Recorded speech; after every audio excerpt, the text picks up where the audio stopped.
team to make something great happen.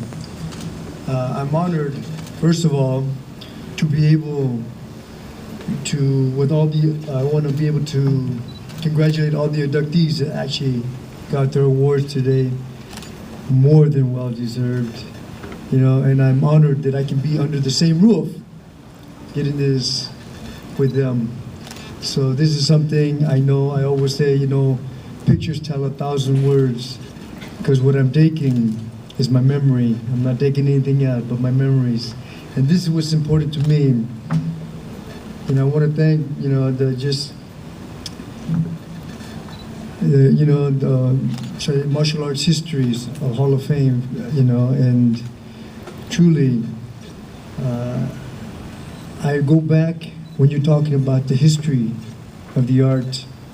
This is my third year of competing, and I'm just thankful I can still understand my name.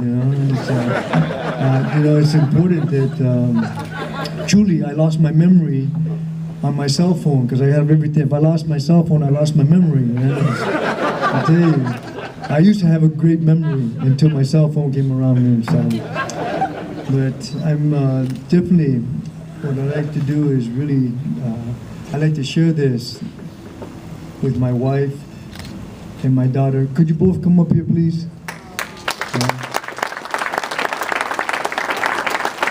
Truly, I learned a great lesson with my wife, and truly, to really travel around the world in the art and do what I love doing.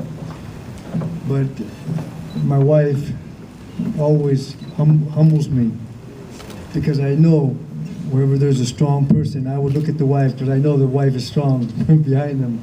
However, I came home one day and I said, I don't know, I was uppity about something, and I said, "Woman, I'm home, where are you?" And she said, "What do you want?" I said, "Well, I'm the man of the house, I need you to be here." She said, "Well, I'm the woman of the house."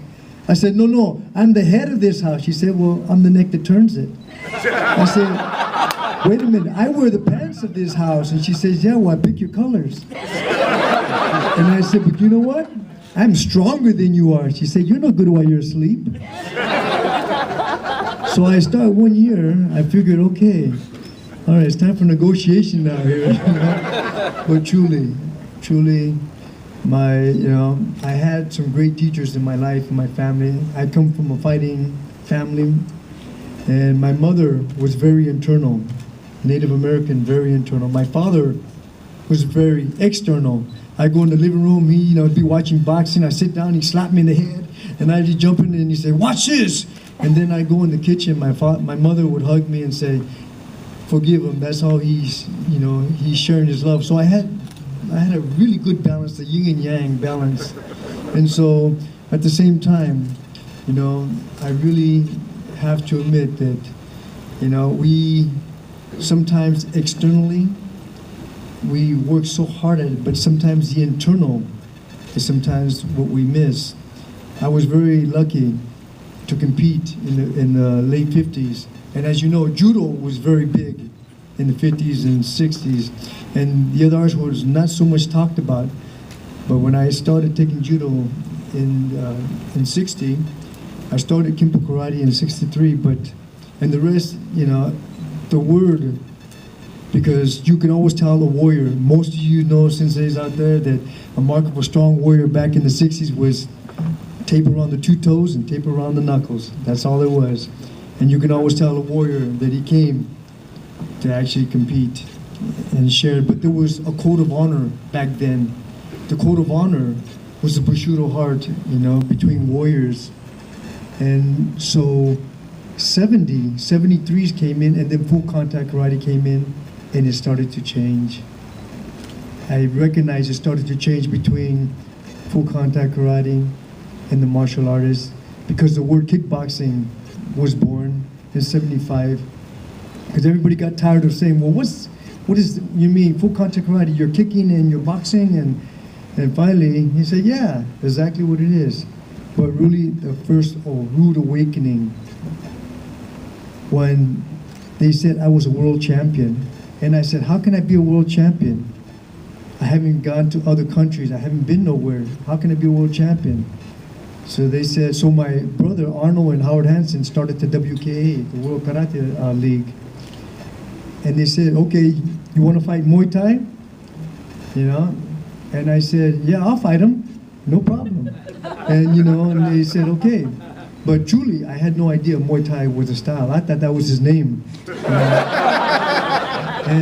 And so they brought the 2 champions from Thailand, and this was at the Olympic Auditorium. And truly, for myself, I've never seen it before. I was doing full contact karate, doing, oh, you know. And when he came out, I've never seen, I didn't know he was praying. And so, but to me, I thought that was pretty cool. I said, hey, you know, and they thought I was making fun of them, but I'd never seen it before. I was just into the music. And so in there, I had a rude awakening. I mean, I've had Charlie forces before, but I'd never been kicked like somebody trying to break my leg. It's like those dolls you squeeze and the ice pop out. That's exactly what it felt like. You know, next thing I know, I found myself trying to jump over them because I didn't know what else to do. But the art started to change. Talking about the history started to change, the art started to change. And there was a dividing between martial artists and kickboxers. And then the 80s came. All of a sudden, the late 80s, jiu-jitsu was introduced into the fighting arts as actually, you know, when the Gracies came in, they started challenging everybody. But even though the arts were here, they've been here for centuries, they've been here for a long time, but to bring it in front of the public into a fighting art of challenging. And the 90s came, and then it started, in the middle of the 90s, it started to change again. So I've seen so many different decades of warfare, but I truly, you know, I'm really thankful that I've had a chance to actually train and compete with some of the finest masters. Finally, myself, you know, they said, did you retire? And I said, I didn't retire anything. I just changed occupations, you know, and I'm still doing what I was doing back then. It's just, now I'm doing it another way. Took my fight from the ring to the screen. But to this day, I am still a martial artist. You know, even people say, well, you're a kickboxer. I said, no, I'm a martial artist. And I've always been, I'm always up, and this is the way I still teach the Bushido way because I don't know any other way. And I recognize what it's all about is about internal. And the emotional fight is about mental warfare, physical warfare, spiritual warfare, character warfare, all carry energy. That I recognize throughout my fighting career. I recognize that it's truly 80% is mental, 20% of it was physical, but 99.9% of the rest was internal, which is emotional. And this is what I recognize. The mind needs 3 things. The mind needs focus on what it is that you want, that your soul may manifest it. And your mind needs a hero that you may find the better things from that hero and you make it your own and modify it to make it yours. And your mind needs mantras that you may tell yourself for your better self. As my wife has a saying, forget what you know, remember what you've forgotten. What we know is what we've been taught. What we've forgotten is our brilliance, is what we came in with. And so this is what the art truly has taught me, because all this time I recognize I learned how to master me. Now I'm ready to master me, to go out there and really understand what mastery is about.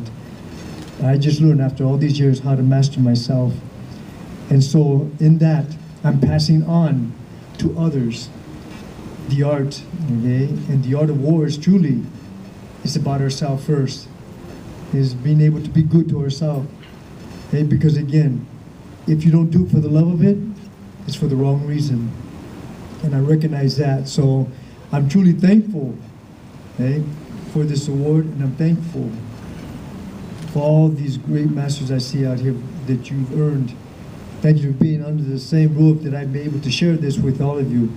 But most of all, truly, the love of my life are standing right here beside me. And this is what keeps me going. And this is what truly, because again, I know myself. Behind every strong warrior, there's strong warriors behind. So truly, this belongs to them as well.